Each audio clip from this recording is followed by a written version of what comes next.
I'm back. Well, first of all, sorry I'm late, but I'm happy to be back. I'm here to play. there are some things I want to say. I'm gonna make it real brief. Y'all had 2 weeks to do y'all's talking, let me do mine. I'm gonna take my talents to South Beach. To be a role model, but still. I'm gonna take my talents to South Beach. And welcome back to Unsportsmanlike Conduct. I'm Paul Gerke alongside Mike McManaman. Take two. If you're watching, pretend that you didn't see any of that. Yeah. Turn your laptop down, Mike. Oh, that's true.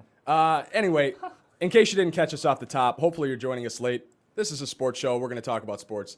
No discretion, no bounds. We might swear a little bit, so don't let your kids watch the show. This week we're going to talk about the Clemens Indictment right off the top. We're going to get to some NFL preseason stuff.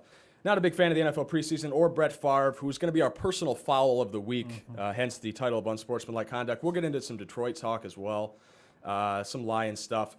But first, I'm going to have Mike let everybody know how you can tune in online and how you can be a part of the show. Well, FlynnTalkRadio.com. Obviously, you're probably already here. But the number to call in if you want to talk with us is 810-208-1854. 208-1854. Oh, well. I wasn't correcting you. Top story this week, Clemens Indictment. This came down yesterday. This is off the AP. Clemens apparently lied to Congress in 2008. He says, "Let me be clear, I have never taken steroids or HGH."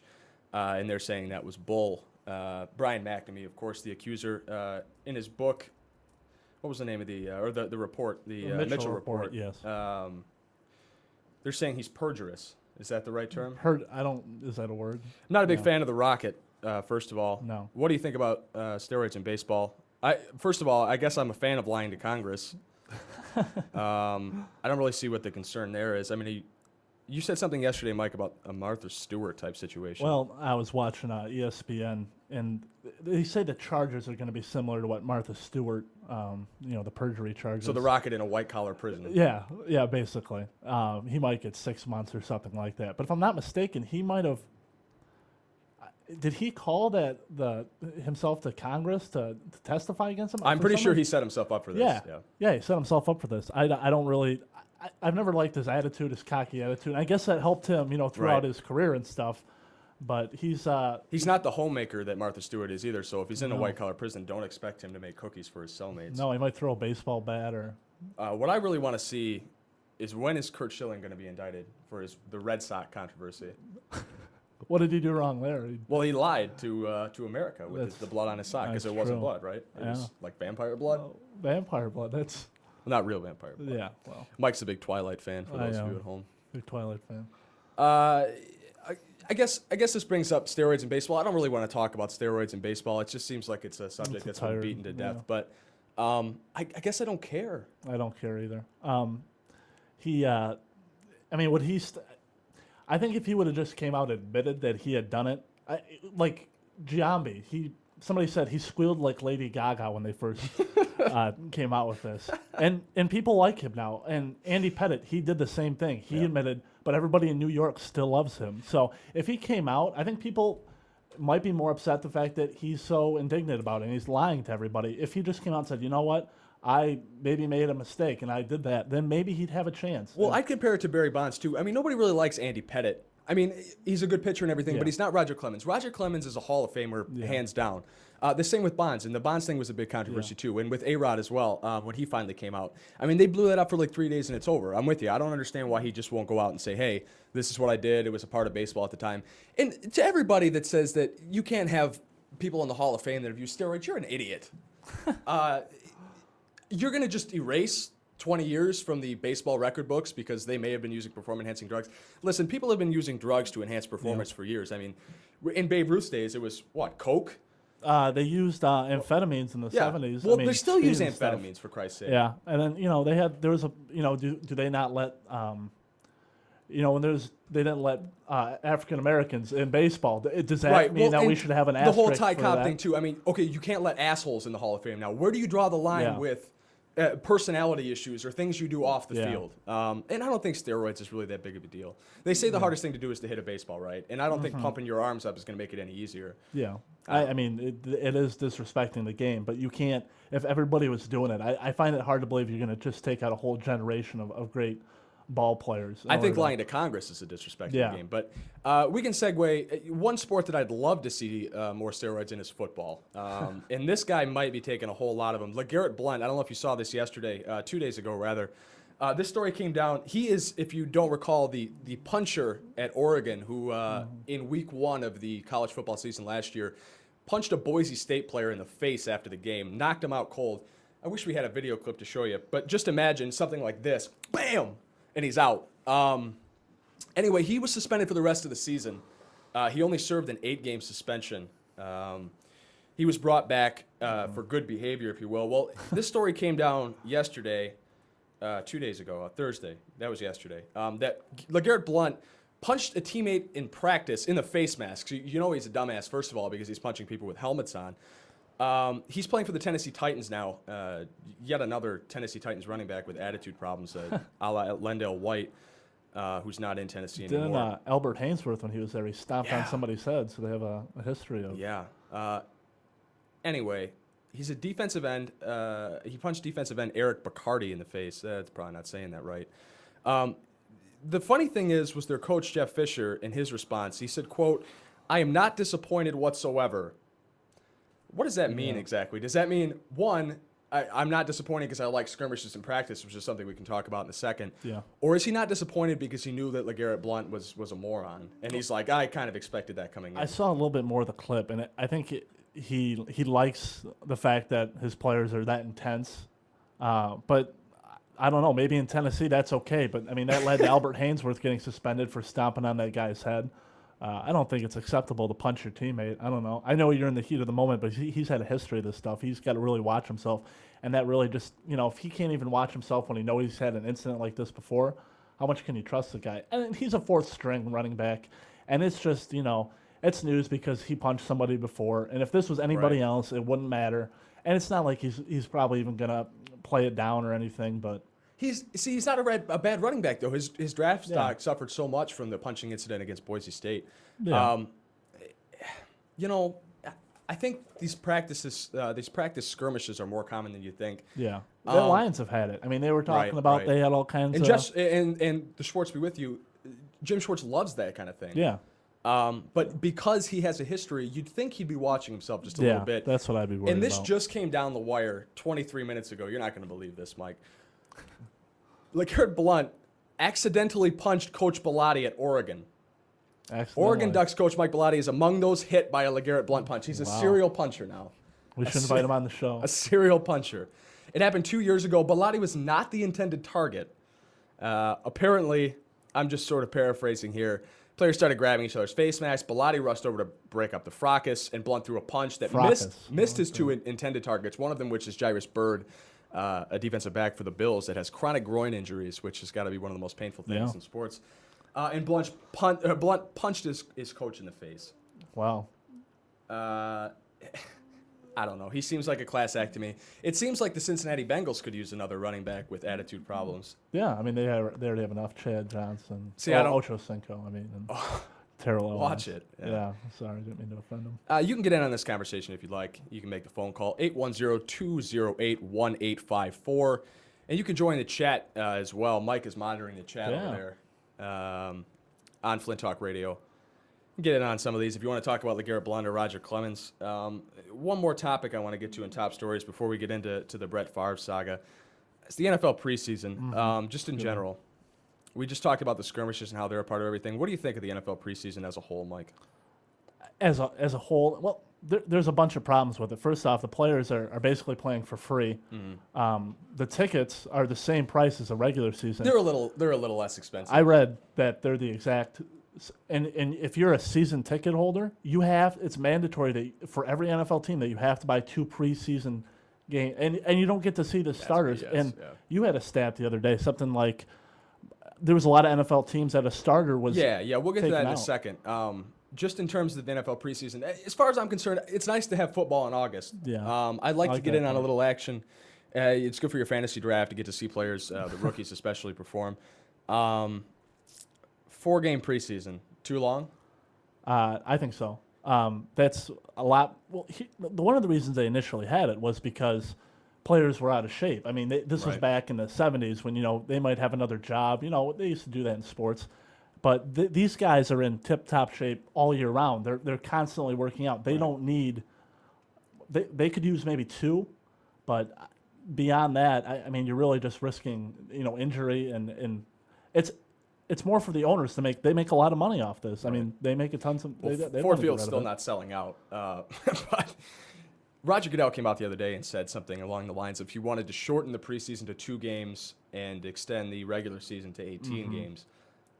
I still think that's all right as far as the preseason game go, but I'm not sure I want an 18-game regular season. I don't think the players do either. If I'm not the Players Association said they wouldn't be interested. That it's more injuries, and I don't know if that's. I mean, it's all about money though. I mean, they make so much money off this stuff. Off that point, what do you think the NFL makes their most money off of? What does any sports league make their money off of? Promotion of the star athletes, right? Mm-hmm. So if you play 18 games in the regular season or 4 in the preseason, 16 in the preseason, these guys are getting hurt constantly. In 2008, Sports Illustrated released a study. 22 of the NFL's 32 teams lost a frontline player, so starter, possibly a star even, to a serious injury in the preseason. 22 teams. That's over 2/3 of the teams in the league lost the starter to a preseason injury, a big preseason injury. Yeah. What's the point? If you can't market these players, when Tom Brady misses an entire season because he tears his ACL and MCL, granted that's in the regular season, but you see what that does to a team, Yeah. The owners don't want to get rid of it though. They still make a lot of money. The players are basically not paid. They get training day pay. When they're at camp, they don't get anything, to play in these games. Right.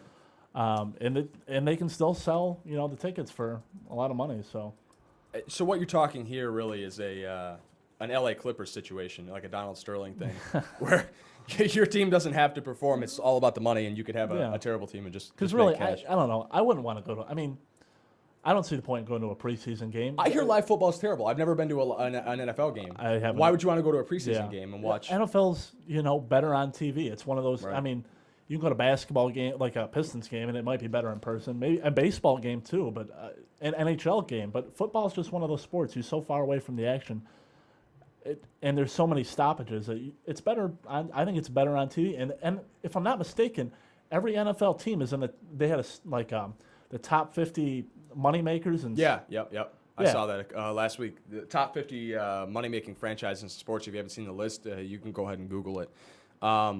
All 32 NFL teams are in the top 50. The Lions are internationally. That's crazy. The Detroit Lions They're terrible. are a top 50 moneymaker in the world in sports. That includes your AC Milan, your big soccer clubs. United. Yeah, exactly. It's crazy. There's one other thing I want to get to real quick about the NFL preseason. Would you go to a game? If I got free tickets, I would pay. I mean, I'm not going to pay the same price to go to a preseason game when I'm going to see. I don't even know what players. I mean, I'm not going to know most of the. It's not exciting for me. I mean, the games don't mean anything. I don't really see the point. It's just like it's a glorified practice. It doesn't really. Right. It doesn't. Well, people get excited for glorified practices too. I went to some Pistons preseason, but that's because they were like $5, and you can be like you can. Right. Let me bring up something real quick while we're on that topic. We've been hearing a lot of talk this week. I didn't want to get into this necessarily today until we knew something else, but Tom Ilitch reportedly interested in buying the Pistons. I'm not sure if his offer's off the table yet. I haven't updated the story recently, but there was talk last week anyway, speculation that Tom Ilitch was interested in buying the Pistons and buying an arena downtown near Ford Field and near Comerica Park that would house both the Pistons and the Red Wings, getting rid of the Palace of Auburn Hills, of course, and the Joe Louis Arena. What do you think about that? I mean, I like the Palace as a venue. I think granted, it's not the newest place, and Joe Louis, of course, is one of the oldest in the NHL, but the Palace, there's a feel to it. I don't know. There's no bad seat in the Palace. You go there for a concert, you go there for a basketball game. It's kind of got kind of a homey feel to it. And I would, as a huge Wings fan, I would feel bad about losing Joe Louis Arena too, but who could resist a huge new sports complex downtown? Yeah, I think. But I think the important thing is to move the Pistons to Detroit. I mean, it's in Auburn Hills. It's not the same. It's the Detroit Pistons. And if I'm not mistaken, Mike Ilitch is going to be the first owner to have 3 hometown. I mean, that's something. And I like. He's a great owner. He's been a great owner. the Tigers aren't doing that well right now. Well, but the Tigers made it to a World Series a couple years Yeah. ago. I mean, what can you say about Ilitch? And Yeah. he's brought in high-priced free agents. I mean, maybe it's his GMs that can't get the job done as far as the Tigers are concerned. But we'll talk about the Tigers and their failures a little later. I just can't imagine not having the Pistons around, not having a Detroit basketball team. They were talking about moving to Las Vegas. Yeah. Well, Vegas has wanted a professional sports franchise for God knows how long. Yeah, that's probably a recipe. The gambling degenerates just want to gamble on a home team, I suppose. Yeah, true. That's such a waste. Yeah. So I guess real briefly, do you think it's going to happen? That Mike Ilitch is going to buy the Pistons?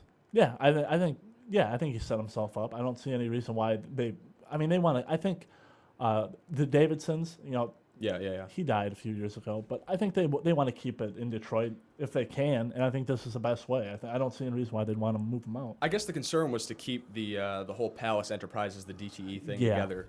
Yeah. And Ilitch doesn't know if he wants to pick up that much. I mean, Ilitch is getting old too. I mean, Yeah, he is. Does he? I don't know if he has anybody to run his empire when he's gone. He's got no George Steinbrenner Yeah. Jr. in the wings. Yeah. Yeah, I don't know. You guys can get in on the conversation if you'd like. I'm sure the phone's ringing off the hook back there, John. 810-208-1854. I think Stephanie, she. Stephanie Van Steenberg has joined us in the chat. She posted on our Facebook page. If you'd like to look us up on Facebook, it's Unsportsmanlike Conduct with Paul Gerke and Mike McManaman on Facebook. Become a fan of the show. We'll read your opinions live on the air. Right now in the chat, we've got somebody that's talking about baseball and steroids. Baseball plus steroids equals money for everyone. Yeah. I don't see a problem with steroids in baseball. Well, that's when baseball was struggling in the '90s until Mark McGwire and Sammy Sosa had their home run. I mean, I remember. I'm not a huge baseball fan. I'll be honest. I don't really like baseball. It's kind of boring to me. But I was captivated when they had the home run cut. Who wasn't watching then? I know everybody was, and that was because of steroids probably. I mean, it wasn't. I mean, Mark McGwire came out and admitted it. And Sammy Sosa, I don't. Why didn't Sammy Sosa win that home run chase is what I want to know, because he had a cork bat too, if true. you remember correctly. So bat. steroids plus cork bat still can't beat McGwire in his 32-inch biceps. Let's get into a segment I like to call Personal Foul of the Week. The name of the show is Unsportsmanlike Conduct. So this kind of fits in well with the theme we're working on here. Brett Favre is my personal foul of the week. I don't know if you've got another one, Mike, but I want to talk about Favre briefly because I don't think he deserves our attention, to be frank. Yeah. Brett Favre, of course, as you all know, is unretired and then retired and then unretired again recently.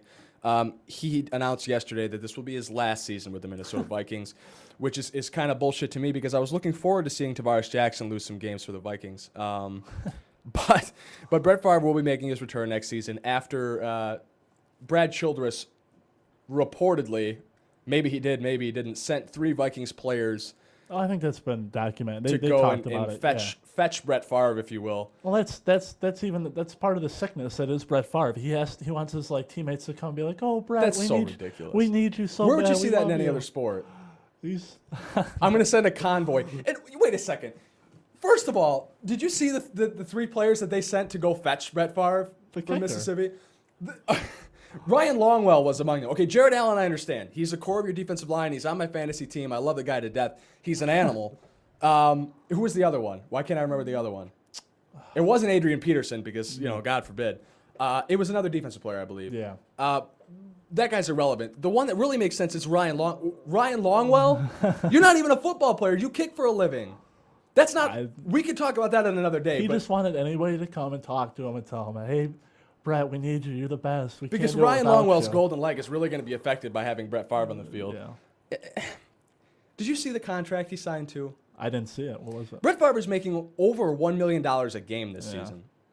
He's gonna. And he gets to skip training camp. He's going to play in the second preseason game, which is another reason that the preseason is ridiculous, because you're just going to pull a guy off the streets that's been running around in a field somewhere in his Wrangler jeans tossing football to a bunch of GQ models, and you're going to throw him into an NFL preseason game.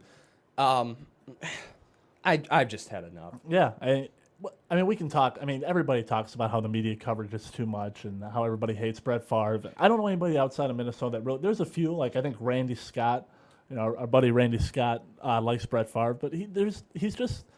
Brett Favre He's such has a great become figure to hate. The quintessential attention whore. He's done such a great job at just playing that role. Yeah. It doesn't help that he's in the NFC North too, so we have to put up with him. Yeah. God, I've just had enough of Brett Favre. This coming off last season, where he has his first quarterback rating over 100 in his entire career. Do we want to talk about the report on Deadspin.com? I don't know if you've ever been to Deadspin. It's I'm gonna let you handle this one. It's a sports blog. There were talks that Brett Favre sent some risque photos Of his penis. You said to say that. Yeah. In his Crocs to Crocs. Brett Favre wears Crocs, if you weren't paying attention. Just at home. Crocs. Crocs and Wrangler jeans, apparently. Yeah. To But the Wrangler jeans weren't on for this portion. Jen Sturger. He sent, and that was like the big. She's like Miss Florida Seminole or something like that, and she worked for the Jets organization. Why didn't that get blown up more? Because it's Brett Favre. No, it's because Brett Favre is distracting us with the retirement on retirement business. That's all people care about. Meanwhile, he's sending nude photos of himself to Miss Florida Seminole or whatever in his Crocs. Why isn't that national news? Why didn't ESPN pick up on that? Because that's hilarious stuff. That's hilarious. Well, anything really to make Brett Favre look bad. I'm all about spreading that that rumor, even if it's really not founded. Because Brett Favre. That brings up a whole other topic as to whether or not male athletes sending racy pictures of themselves. That's happened. It happens a lot. And nobody reports on it. Except for like Deadspin. Deadspin has become a catacomb of naked male athletes. Yeah, I don't. Be careful clicking on links at work, people. Yeah. I don't know. I'm fed up with Brett Favre. I'm done with Brett Favre. We gave him more attention than he deserves. Yeah, we did. To be honest. Anybody in the chat, Mike? Anybody want to talk sports with us? Nobody. Nobody on the phones? No, nobody on the phones yet. Let's get into some Detroit stuff then. This is where I think Mike and I are most comfortable. I just wanted to talk about recent acquisitions, especially on the behalf of the four major sports teams. The Detroit Red Wings, we'll backtrack a little bit since this is our first show. I wanted to talk about Mike Modano and his signing with the Wings. The all-time leading American-born scorer in the NHL. Played 20 seasons, I believe, with Dallas. So he's up there. Yeah. Signed a $1 million. Actually, I think it ended up being less. Essentially, just a little over the veterans' minimum salary in Detroit. Kenny Holland, the Detroit general manager, thinks he can get him for 2 years. But anyway, he's going to be put on the third line with Dan Cleary and Yuri Hudler, who's fresh off his KHL excursion. Do you think that Mike Modano makes Detroit a contender? He's a great player. I mean, he's a veteran. He's a great player to have. Who am I? Who am I? I'm a veteran. I'm a veteran. Yeah, it's Big Lebowski. Yeah. I think this goes back to what our buddy Randy Scott said. We'll get Randy on the show one of these times. We might have John, if we get some time at the end, just call Randy. He might not answer, which would be hilarious because his voicemail is worth the call itself, but we'll get to that a little later. Well, he's got this theory about, the Red Wings. They bring this where all old players go to die. Everybody that the Red Wings ever hated, they'll bring eventually to the Red Wings. But, I mean, he won't hurt. I mean, they're essentially the Florida retirement maybe he'll have a Bertuzzi, and he'll really surprise us. And the Wings re-signed Bertuzzi. Yeah. Bertuzzi's been money, baby. Yeah, I was surprised. I was like, where? Bertuzzi carried the offense for a period last season as the Wings recovered from injuries. I think Modano... And he almost killed him, man. I think Modano adds depth. I don't think as it a hurts third-line you, center.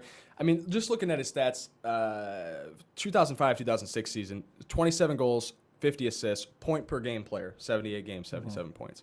That's Modano towards the end of his prime, granted. He had some injury troubles in 06-07, 59 games, still 22 goals, 21 assists. If you're adding a 20-goal scorer for a team like Detroit that struggled with offense last season with the loss of Kopecky, the loss of Hossa, the loss of Hudler, amongst others, I think that's really a worthwhile investment, especially if you're just paying the veterans minimum. Yeah. Let's see. Last season, again, injury troubles, only 14 goals, 16 assists in 59 games. If you're getting a 15-15 player for the veterans minimum, somebody that can be a big locker room presence, in my opinion, it's still worth it. Yeah. And he's coming home to play. It's a nice sentimental story. Yeah. That'd be nice. That's really good sports. I mean, 70V pipes up in the chat again. I don't think he will make or break the team, but Modano will definitely round out the team well. Yeah, I agree. I guess the argument is whether or not the Wings could have used the salary cap space elsewhere. I know Willie Mitchell, big defenseman, would have looked nice on that second pairing and sort of shored up the hole left by Andre Talia in his post-concussion syndrome career that he's had. But, I mean, for somebody who's not like a huge hockey fan, I'll tune in when I hear, oh, I know who Mike Modano is. Right. You know, this will sell jerseys. This will be like, well, it's a great story. He's coming home. I think this is a much better signing just for business-wise. I think you're making a good business And he's decision. sexy. He's a really good-looking guy. I don't know if you've seen him. I wish we had a shot on Mike Modano's shirtless to throw up here. Yeah. No crock-pot shots for him. No. But anyway, Pistons. They recently signed Tracy McGrady. Yeah. I'm going to let you go ahead on that one. I want nothing to do with that. I don't know. I don't think it. That doesn't make sense. They to me. signed. It doesn't. The Pistons they're a bad team. It doesn't make a whole lot of basketball sense. I think that it makes a whole lot of business sense. I mean, you just have Tracy. You're just McGrady. trying to fill seats. Yeah, I've seen people. You know, Who wants to see Tracy McGrady on play? Facebook be like, I don't like the Pistons, but I'm going to watch this season because Tracy McGrady's on the team. I mean, it's Tracy Those McGrady. people aren't Pistons fans. No, but that doesn't. As long as they're going to tune in. I mean, the team's struggling to. I mean, they struggled to put fans in the seats last year. I don't think it's going to hurt you a great amount. I think the moves that hurt you were in this. You know, when they signed Charlie Villanueva for an outrageous contract, when they give Ben Gordon all this money. Yeah. Well, Ben Gordon, I understand. But he still hasn't. I mean, not that much money. I guess Charlie Villanueva's a joke. they've had a bunch of contracts in the NBA that don't make sense. Like Brian Cardinal a few years back, he got like 6 years, 40. He's got a sweet The name. garbage man, Brian Cardinal. Come on. I mean, I'm just looking at the Pistons roster. I mean, it's not impressive. I mean, they're not going to win very many games next year. They're not going to compete. I'm going to love to watch them play the Heat, though. I'll go to a preseason game. I'll go to a preseason game to see that. But this roster. I guess the question that I have to ask is, who's going to play shooting guard? Can you name all the combo guards that have been put together here, Mike? We've got Tracy McGrady, Ben Gordon, Rodney Stuckey. Who else? Who am I missing? Will Bynum? Yeah. Well, I can go. I'm going to go over the roster real quick. Rip Hamilton? Yeah. You got Will Bynum. Yeah. Austin What position Davis. does Will Bynum play? Guard. Generic guard. But he can't play point. He can't. He can play point on a miserable basketball team. Okay, that's one shooting guard. You have Austin Day. He's 6 Austin foot. Day is a forward. No, I know. I'm talking about the roster in general. Okay. Because Austin Day makes me upset. And Austin Day's also garbage. He's 6'11" and he weighs 200 pounds. 200 pounds. So he weighs what you weigh, and he's 3 inches taller. Yes. And then you got Ben Gordon and Rip Hamilton. Rip's getting old. Okay, Ben Gordon, what position does he play? He's supposed to play shooting guard. That's 2. You got Tracy. Rip McGrady. Hamilton, what position does Rip play? Just for the viewers. He plays shooting guard. Shooting guard, that's Yeah. 3. Yeah, Tracy McGrady. What position does Tracy McGrady play his entire career? Small forward. Small forward. Shooting guard. They move him around. 3.5. I don't. You got Rodney Stuckey. Rodney Stuckey is not a point. We know that. No. 4.5. And then you got Tarico White. Who's what? Well, what's a Tarico White? It's a guard. 6'5" guard. It's a guard. So we'll give a Tarico White another half because I don't know what a Tarico White is or what it does. That's 5 shooting guards. And Mike, for those who are listening that don't play basketball or have never seen a basketball game, how many shooting guards can you have on the floor at once and expect to be competitive? 1 would be the answer. I'll interject for you. And the Pistons have 5. It's not like the Eastern Conference has got a lot of depth at shooting guard that you need to compete with. Like, let's bring Tracy McGrady off the bench to go against Rajon Rondo, or that's just you're asking for failure. Yeah. So what are they doing? Who's going to start? Who's going to get the minutes? Who's going to start? Whoever doesn't get hurt. Pretty much. I don't know. I mean, you probably have Rodney Stuckey, Rip Hamilton, Tayshaun, who's the best young player in the league, even though he's like 33. Maybe you start Ben at power forward, and then Greg Monroe. You start him. I don't know. Greg Monroe. I mean, Greg Monroe is 6'11". I like the fact that we actually got a legitimate big man. Sure. That's not Kwame Brown. I'd rather have Kwame Kilpatrick playing than Kwame Brown. Well, Kwame might be a free agent. I think he is in free agency. I don't think we're going to re-sign him. I think we will. Why not? Chucky Atkins. Let's re-sign him. Let's get Nazir Muhammad back in here. Does Chris Webber still have legs? He's gotten pretty fat from what I've seen. Here's what I'm gonna say. You remember that one time we went to a Pistons game? This is a couple of years ago. They had Nazir Muhammad and Chris Webber jerseys for sale in one of the shops for like $12, and these are authentics. Yeah. How long before we see the Tracy McGrady jersey in the Pistons shop selling for $12? I don't think that ever happens. I think that people. Well, it's a big name. Yeah, I think that's all it takes, though, for some people. I mean, Allen Iverson came here, and we all knew he wasn't going to be the Allen Iverson of the past, but It's Tracy McGrady. He had some great years, and then knee injuries. I mean, he was never successful in the playoffs. Here's a would you rather. Would you rather have AI and Tracy McGrady right now, or just have Chauncey back? Just have Chauncey back. Even though Chauncey's older too, he's past. Fine. I would say he's past his prime. That's fine. I don't. Chauncey's going to be holding the fort down out there in Denver, from what I hear. Yeah, Carmelo. Yeah, we can get into Carmelo talk. Yeah. I mean, do you want a player on your team that says he's going to leave after this season? Like, would you really want him? Why wouldn't he? The only reason they wouldn't trade Carmelo is if they wanted to punish him, I guess. They want to be like, Right. what? I'm not going to let you leave because you're trying. But, I mean, you might want to try to get something out of him. Trade him to New York. That'd be fun to watch. I mean, Right. having Amari Carmelo Stoudemire. and Amari on one team against. And David Lee, right? Did they re-sign David I Lee? don't know if they did. The great white hope, David Lee. Yeah. Let me interject real quick and let everybody know what Mike's talking about here. In case you hadn't seen it, Carmelo Anthony essentially announced the other day that he is going to be leaving the Denver Nuggets after this season. This will be his last year in Denver, despite the fact that he has 1 year left on his contract. There's been a rampant talk about how he's joining Amari Stoudemire for the New York Knicks. As a fan, what are you supposed to do about that? Because you're a Nuggets fan, right? You're not strictly a Carmelo Anthony fan, even though this is the hope of your franchise. You drafted this guy. He was, the heir apparent or whatever, after LeBron James. How can you root for a guy that says, hey, all you season ticket holders, all you guys forking down tens of thousands of dollars a year to watch me play, take this. I'm gone after this season. How can you root for the Nuggets next season if you're a Nuggets fan? I don't like the attitude in the NBA. This is something unusual that's never happened before, where they all start talking to their buddies and they're like, "I want to play together." It's like collusion.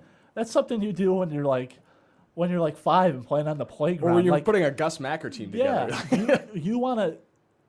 Somebody like Michael Jordan, there was a few other players that came out. They want to destroy the competition. They want Right. to destroy the best players. They don't want to play with them. That's exactly right. I mean, because if you're like LeBron or you be Carmelo, people are going to say like, oh, the only reason you won was because you had to go to a team with your buddy and play. You're not doing it. I mean, somebody like Jordan, yeah, he had Scottie Pippen, but that wasn't like, he didn't say like, he Scottie, kind of walked in play. there. Look at what Jordan did when he returned to the NBA. What team did he go and play for? The Washington freaking Wizards. Yeah. Jordan could have joined any All-Star team at the time and won a championship. If Jordan joined the Lakers, Yeah. who knows how many championships him and Kobe and Shaquille O'Neal could have won. But what did Jordan do? He joined the Washington Wizards and bought a stake in the team. Come on. Well, I think he was already owner, but In the he 2 could- years that he was off. If he wanted to come back, he could have went anywhere he Anywhere. wanted to. They But would have he taken was him, too. still a good shooting guard when he came. I mean, people don't realize he He was pretty still like good- 20 and 10. Yeah, he was still a good sets. He Yeah. wasn't his old self, but Right. he was still a good player. He could play baseball, too, from what I heard. Not at all. but- If you'd like to call in and get in on this topic, the number's 810-208-1854. We'd appreciate your call. Talk about what you do as a sports fan. Like, let's say, who's got 1 year left on their contract in Detroit? I mean, let's say, just for example, this isn't the case, obviously, because of the NHL super contracts, which we'll get into another date and another time. But let's say Pavel Datsyuk or Henrik Zetterberg. They say, listen, I've still got some prime years left in me. I want to go play for blank. You name them, really. And they say, listen, this is my last season in Detroit. What do? Can you root for a guy like that? Or are you just hoping for failure? Because I have a feeling that even if he was a fan, like let's say it's Pavel over here with the bobblehead and the Stanley Cup in his hand, that's a piece of netting from one of the Stanley Cup final games, by Wow. the way. Yeah. yeah, we got some bobbleheads. I don't know if you noticed that. They're We were looking for some more. We went to Salvation Army today. If But they anybody didn't has have any bobbleheads, We did find a Justin Timberlake bobblehead. we did, and a brontosaurus. We were gonna, Well, the Brontosaurus didn't have a bobblehead. It was just a straight-up Brontosaurus. look But at these guys. a lot of these guys don't even play for the Wings anymore. This is my private collection. But On a bobblehead related note, I used to have a Rodney White Pistons bobblehead. That was pretty sweet. you know, I'd like a Buster Douglas bobblehead. Probably boxing fans out there. Yeah. What were we talking about? You got me distracted. Pavel Datsyuk says he leaves Detroit after this season. Even if I were a huge fan and I own my Pavel Datsyuk bobblehead and I've got my Pavel Datsyuk jersey and I am a huge fan of Dr. Romani, how can you root for him? I'd be rooting for him to tear his ACL or something and have a career-ending injury and say, piss off, basically. Stephanie says it depends on the reasons for the switch. And I guess that Money and wanting to win championships elsewhere. It doesn't matter what the reasons are. You're leaving. Okay, this is a guy that's played his entire career in one city, Carmelo or Pavel Datsyuk in the example, and he's just going to up and leave you because for jealous reasons, essentially. What happened to loyalty in sports? What happened to guys that played their career here? Well, I don't think the ownership has as much. I think they're more cutthroat now too. I mean, if the reason was they wanted to get out of there because of the ownership, like, I can understand this. If there was a player that was beating his head against the wall for like 10 years in a Detroit, city, and you had an owner like Donald Sterling who was just like, you know what, I don't really care how this around. In that case, I think players would, root for that player. But I think in most other cases, nobody. The money in sports, people are so bitter about that anymore. Everybody's like, oh, the athletes get paid too much. I don't think they do, because if they didn't get paid that much, the owners would. And, the players are the ones that are making the actual money in the business. And on a business sense, the players do deserve the money a lot of the time, in the bigger sports, the bigger athletes. But yeah. All right. I'm going to move on real quick. We got a couple other things we'd like to talk about on the show. As we mentioned, the number seen there scrolling on your screen is 810-208-1854. We'd love to hear from you. More Detroit talk here. I was talking about the acquisitions, the Red Wings and Mike Modano, the Pistons and Tracy McGrady. The Tigers picked up Johnny Peralta at the trade deadline. Of course, the Tigers are completely sunk at this point. We don't even need to get into that. I can't wait for football season. And when I say football season, I don't mean the preseason, as we talked about earlier. Yeah. But the Tigers went and got Johnny Peralta for a couple of prospects at the trading deadline. And for the first couple of games in Detroit, he was playing like a bat out of hell to steal a line from Meatloaf. And now there were rumors last week that the Tigers are going to release Brandon Inge. Now, Johnny Peralta has been a kind of a combo infielder throughout his career. Second baseman, third baseman, shortstop, mostly shortstop and third base. Yeah, well, that's kind of what Detroit, the Tigers, have become. It's a resting place for fat, old, unathletic veterans. And Miguel Cabrera is just a couple cheeseburgers away. Gerald Lard. One more drunken incident. Yeah. Well, look at Alex Avila. You've seen his batting stance. How do you hit a ball like that? He looks like the Hunchback of Notre Dame there with the bat. But anyway, the Tigers pick up Johnny Peralta. Peralta came in and played out of his mind. And the reports came down last week for the second week in a row that the Tigers were going to release Brandon Inge. Real quick, how do you feel about that? Frankly, I couldn't care less. I don't Screw care. him. I mean, he's a good defensive. That's an excuse. That's an excuse to hold on to a guy that bats like 200. Yeah. Oh, he's got tattoos of kids on his arm. He's a family guy. He's got a cool soul patch. Screw him. I've had enough with Brandon Inge. He's not my Tiger. I got some Johnny Peralta stats. Since he's been to Detroit, he's batting 197. Which is probably team leading at this point. Yeah, it might be. And then, Brandon Inge, his numbers are down. He's not going to reach his RBI numbers from last year. Not going to nearly reach his home run numbers.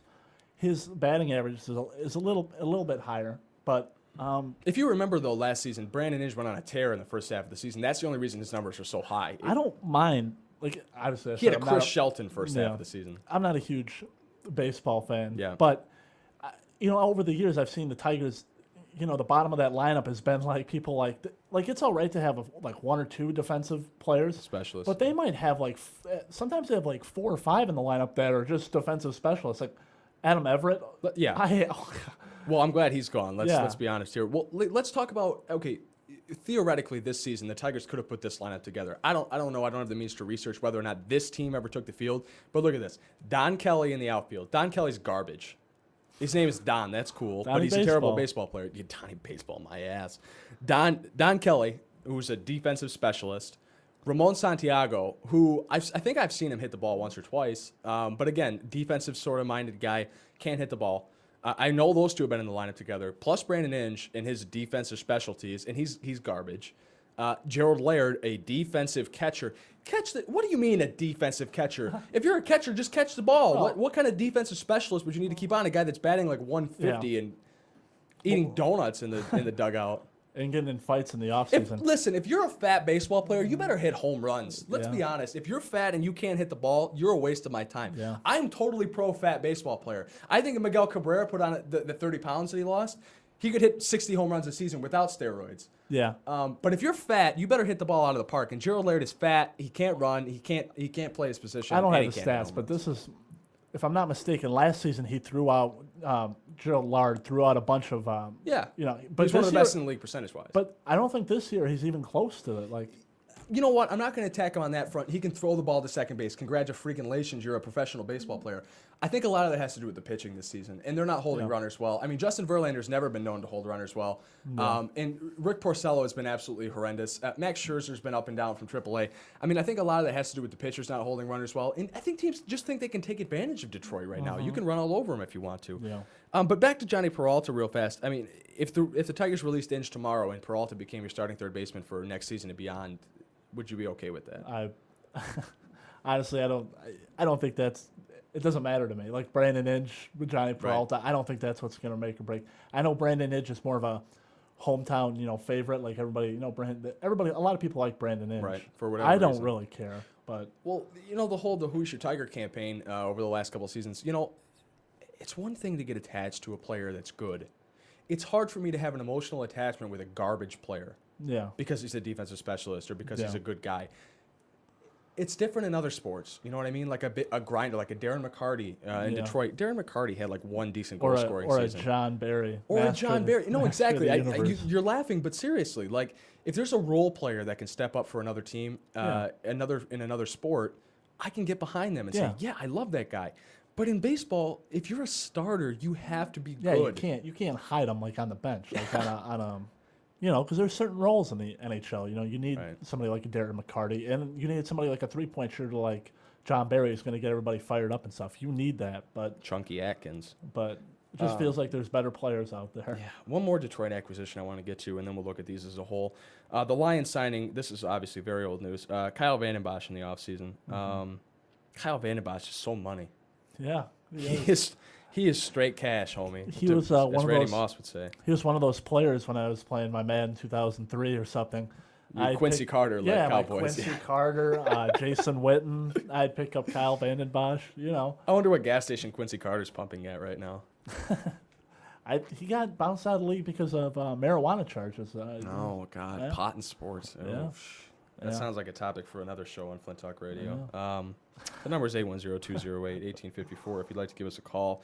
The chat is still open if you'd like to join us. We got about 15 minutes left in the show. If it's all right with John, we'll run over a little bit since we had that false start with the static. Well, let's see, run over, but since Stickam set you down to right out 1 hour, we could start another segment if you want to. Well, we can, you just count us down to an hour, All right.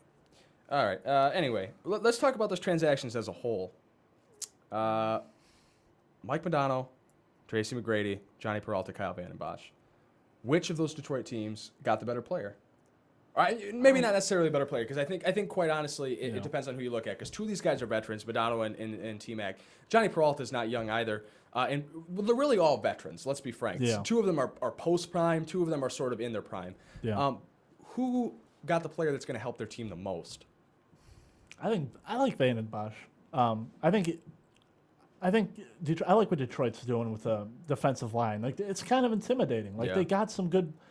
They're building something. I mean, the rest of the team's not going to be. But I'm excited just to see. That's weird to say, but when you have Defensive lineman. yeah, you got Ndamukong Suh, and then you got they just traded for who was that play? They just got a new defensive end. I'll look it up. It was a former first-round pick. 2008. Yeah. Was it Tyson? It wasn't Tyson Jackson, was it? That sounds Something familiar. Jackson. I think maybe it's. I'll look it up. But I'm excited about seeing Vandenbosch and Sue and all those guys. I think that's. Lawrence Jackson. Because I think like the Mike Modano. That's a nostalgia type of like always Right. coming back. It's a good story. Tracy McGrady, good story. Make the I team don't some like money. that story. I don't know what you're saying about a good story with Tracy McGrady. but I think a lot of people just like Tracy McGrady and like that to hear Tracy McGrady's on the Pistons, whether he's out of his prime or not. And then Johnny Peralta, we just looked up his stats. He just doesn't excite me. It's not like, oh boy, Johnny Peralta. It's sweet that his name's spelled like that, but Jahoni. but I'm gonna go with Vandenbosch as well, just because the Lions drafted Ndamukong Suh in the first round. Because you've got a guy that's going to be a pass rushing specialist in Ndamukong Suh. He's going to draw double teams, and you got a veteran guy that still can play. That's going to get in off the end and record those sacks, and he's going to be able to mentor this young defensive line with Sammy Hill, with Cliff Averill. And now with Lawrence Jackson too. That's going to be your other end. yeah. Are the Lions running a 3-4 or a 4-3 this year? I don't know. I thought it was a 3-4. That would be a mistake with the kind of defensive line talent that they've got. Yeah, it would be. But I don't want to get into that for sure. Cliff Avrill's going to have a good season too. Cliff Avril had like 5.5 sacks last year, I think I read. I mean, that's a pittance, but this is a guy that nobody knows about either, you know. Yeah. We could talk about injury concerns too with the Lions. Real brief. I mean, Louis Delmas, God, how much would that suck if he misses the entire season? He had a great year last year. Fun player to watch. He says he's not near 100%. That's a quote. But he's still going to try to play in the preseason game this week. And why? Yeah, I don't get that at all. Risking injury again. I mean, you're already banged up. Why play in the preseason? Just sit it out. Nurse your groin. Don't you have Delmas and Vanden Bosch Mike on your nurses his groin all the time. whatever. Don't you have both of those players on your fantasy football team? Vanden Bosch and Delmas? Yeah. Yeah, and DeAndre Levy, too. We play an IDP league through Yahoo Sports. IDP, for those of you not in the know, you pick your own defensive players. Yeah. Yeah, I picked up Vanden Bosch. I mean, you have to have, I think, 3 defensive linemen. And Yeah. I had Jared Allen, and I forget the other one. But Vanden Bosch could have a good year. And if he doesn't, I can drop him. Yeah, I mean, we only have 8 teams. So. Yeah, well, it's a deep league. We can get into that, too, a little later. We're running out of time here. But there's a couple more top stories I want to get in real quick. If anyone would like to get in the conversation, you can see the number at the bottom of your screen, 810-208-1854. Join us on flinttalkradio.com. You can find us on the chat link or on Facebook, Unsportsmanlike Conduct with Paul Gerke, that's me, and Mike McManaman. A couple more top stories real quick. We can bust through these. Yesterday, Percy Harvin collapsed in practice. I don't know if you read this story. Percy Harvin, the wideout for the Minnesota Vikings, one of the guys that Brett Favre is going to be throwing to next season. He apparently has been suffering from migraines, which I guess is a pretty common thing, nothing to shake a stick at, of course, but it makes it tough to practice. I'm a migraine sufferer myself.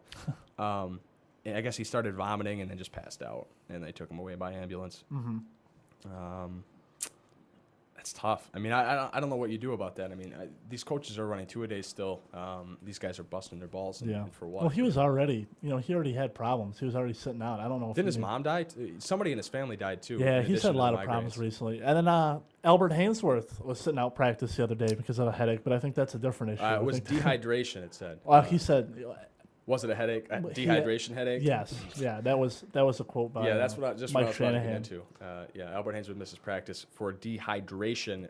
This is after he failed a conditioning test for how many times? Shanahan said that he thinks it was just a headache. So come on, you got to sit. I mean, you're getting that sounds paid like an excuse his wife would make. Yeah, you got. You're getting paid $100 million a year, and then $100 million. That's another thing I want to get into in just a second. I've got a little quiz for my co-host Mike here.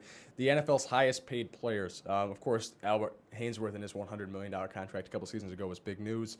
We'll get into that in just a second. There's one more thing I wanted to talk about training camp-wise. We got the Percy Harvin collapse, vomiting, headaches, Albert Hainsworth dehydration with the headaches. There's a player, Mike, I don't know if you've heard this. His name is Hussein Abdullah. This came down last week.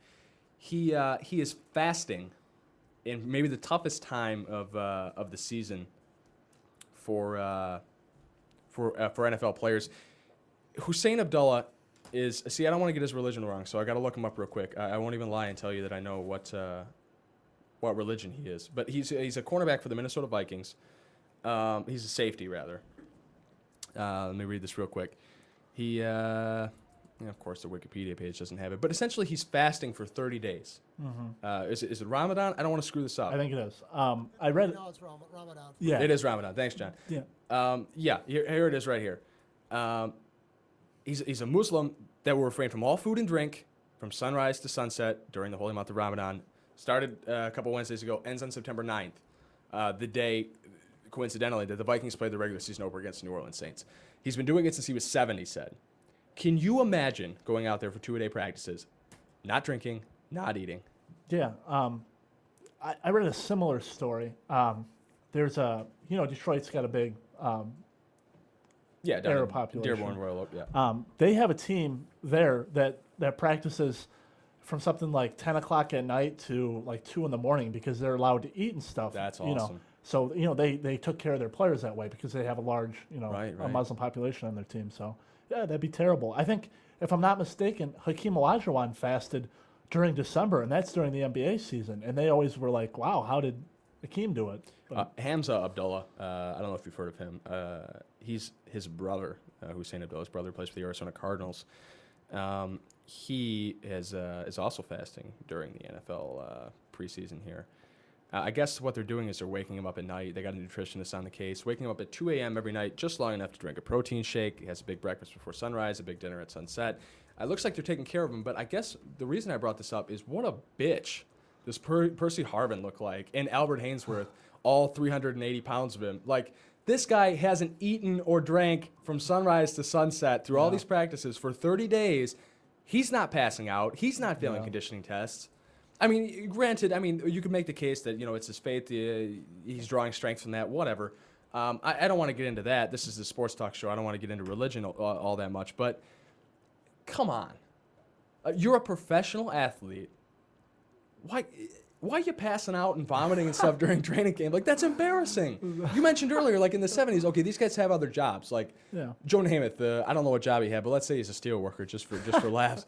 Joe Namath, the steel worker, comes in. I want to kiss you. We're going to get some drops for next week. That's going to be one of them. Joe Namath offering to kiss my silver fox, Susie Colbert, my favorite ESPN sideline reporter. My girlfriend listening is not going to be happy about that. But anyway, congratulations for Hussein Abdullah, I guess. It's impressive. That was impressive. All right. I want to tell you one more time. You can see the number on your screen, 810-208-1854. Don't be afraid to make a phone call. I got something to talk about. Sure. Tim Tebow. I love talking about Tim Tebow. We've already talked about Brett Favre. Why do you got to get my blood boiling? He had an all right start, the first time around. It wasn't. He went back to his old self on some of his form and stuff like that, but right. I thought he was going to do much worse. I'm sure when he ran into when he ran it in, they loved hitting him like that. Yeah, for those of you who didn't see that, Tim Tebow scored his first NFL touchdown in a preseason game in Denver's. He's a Denver Bronco now. His first preseason game the other day, where he just basically put his shoulder down and ran into the end zone and got blasted. Yeah. Which is what a lot of NFL experts are saying is going to happen throughout his career. He's going to have concussion issues because he runs like a college player, like a big white dude college player that's going to run into trouble. But Tim Tebow, I'm not a fan. No, there's just a lot not to like about him. It's not necessarily that, I don't mind the religious stuff. I think the eye thing, I think that's something interesting to talk about. Is it all right would it be all right for a Muslim player or somebody or an atheist player to put like no God underneath his eyes? Is that all right? No. I don't think so. I don't think it's an appropriate forum, to advertise your beliefs underneath your eyes like that. I mean, it's okay to have faith. There's a lot of people that have faith that play sports, and that's fine. Right. I just don't think that's the right avenue. And then he seems like a nice guy, but it's just like you're doing things the wrong way sometimes. Yeah, they've since banned the writing on eye black in collegiate football. Tim Tebow he used to put a whole bunch of Bible verses on his eye paint. The funny thing was when Tim Tebow, what game did he lose last season? The big game that they lost. Was it the SEC championship game against Alabama? Maybe I'm wrong. I'm not a huge college football guy myself when it comes to other conferences outside the Big Ten. But a lot of the posts on Deadspin at the time were John 11:35. Which in the Bible reads Jesus wept, which was great because obviously the media was pumping shots of Tim Tebow crying on the sidelines after losing a huge game. Well, everybody loves that. I'm not a big fan of Tim Tebow. No. What are we looking at time-wise here, John? I want to get into one more thing. 6.5 minutes. 6.5 still? All right. Well, hey, I'm going to quiz you here, Mikey. I brought this up a little earlier in the show. If you'd like to get on the conversation, join us on Facebook. Join us on flinttalkradio.com, 810-208-1854 is the phone number. We got a decent amount of people viewing us right now. We got a few people in the chat room. We got, Aaron. We got Christina. We got I wonder how many of these people in the chat room are just my girlfriend and your girlfriend with different screen names. You got about 50 people all total in and out here. Oh, nice. In and out. John says there's people in and out. Don't forget, people are at work, so a lot of times. Yeah, and mostly out after they saw that goatee of yours. Yeah, I like the goatee. All right, hey, well, let's get back on topic here. I brought this up earlier with Albert Hainsworth. This is a guy that had a $100 million contract, the most money a defensive lineman has ever made in the NFL, and he's missing practice for dehydration and lack of conditioning in general. Mike, I've got up on my screen right now. This is according to sportsuntapped.com. You can't look at it. No. The 15 highest paid NFL players in 2010. Okay, so this upcoming season, there's 15 players on this list. Now, this is a list that includes not just your base salary for 2010, but advertising deals, contracts with Nike, contracts with Reebok, Tiger Adidas, Woods. Gatorade. Well, this is NFL players, so unless Tiger is signed an NFL contract, then I don't think he's on this list. Top 15. You should be able to name number one. I'm gonna go ahead and just grant it to you. Number one with advertising. Keep that in mind. For NFL? Yep. This is NFL players top 15. Peyton Manning? Peyton Manning's number one. Yeah. Peyton's making $15.8 in base salary, $15.8 million, and $15 million. Sam Bradford's up there now, right? Or is that not an updated list? Because he has the most guaranteed money of any NFL player. Sam Bradford's not on here. Granted, let me look at when this was posted. This was posted July 22nd, so that was before Sam Bradford signed his contract. So this list is going to be a little off, but I think you're right. Sam Bradford would be in the top 10. A lot of these guys, I'll give you a hint, Mike, are recent draft picks. But Peyton, back to Peyton real fast, $15.8 million guaranteed in his salary, $15 million in endorsements. That's more than twice as much as anybody else on this list. I love Peyton Manning. I'm a big Peyton fan. Yeah. I love killing him in Madden games when I was younger because he'd sit and change the play at the line of scrimmage all the time. But, yeah, Peyton Manning, what's not to like? Number two. Or just start naming them because number two. Tom Brady? Number two you're not going to get. Tom Brady. He's got to be up there. He's got, like, the Gillette commercials. Tom Brady is not in the top 15 Wow. NFL players in 2010. Wow, that's endorsements? Or no? Endorsements included. Wow. Some of these are just ridiculous. Michael Vick. If you, Michael Vick is not one of them. Despite his PETA endorsement, I don't know how much he's bringing in for that. 810-208-1854. If you'd like to guess in the chat too, fire away. We're talking top 15 NFL players in terms of what they're being paid in 2010. I have no idea. I'm gonna give you one. Number 15. We're gonna start at the bottom of the list. DeMarcus Ware for the Cowboys. He's making $16 million. That's more Tony than Peyton Romo on Manning. the list? Tony Romo's not on the list. Wow. Come on, guess some stars for me, buddy. Got a guess in chat there. What's that? Oh, LaDainian Tomlinson, Reggie Bush, Okay, hold on. Who's Brett guessing? Favre, LaDainian Tomlinson is Christina. not on the list. Reggie Bush. Reggie Bush is not on the list. I think Brett Favre. he's macking on one of the Kardashians and still Yeah. pulling money out of that deal. Brett Favre is number 7 on this list. $24 million, $17 million guaranteed. Jason Hansen. I bet One of the Hanson brothers. I thought they were music artists. Oh, the kicker, Jason you. Hansen. Yeah, the kicker. No, he's not on this list. There is a Lion on this list.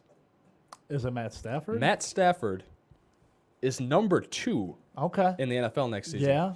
Sam Bradford's probably up there too. Yeah, all these recent Matt number one Stafford next season is going to be the highest paid player in the NFL straight salary. $26.9 million. Picks. Wow. That's almost $2 million a game to get his shoulder dislocated against. When's the contract? The players. So isn't that next year? There's not going to be. Yeah, there's not going to be football next season. That we could talk about that another day. Well, We maybe got that's less I than think 3 that minutes might be a left. lot. I think they anticipate they're not going to be playing or paying some of these players. $0.7 million in endorsements. What the hell is Matthew Stafford endorsing? I don't know. Number 3 is Eli Manning of the Giants. Okay. That doesn't make sense. Well, to he's me. in New York, He's a Manning. and he's a Manning. And he's a moron. $7 million in endorsements for Eli Manning. What? He must do a lot of stuff in New York. I mean, they won a Super Bowl. Is there anything else in the chat there? Nothing. No. All right. We told you Brett Favre was number 7 on this list. Let's run through these. You're not going to believe this. 1 is Peyton Manning. 2 is Matthew Stafford. 3 is Eli Manning. 4, Phillip Rivers. All right. 5, Terrell Suggs.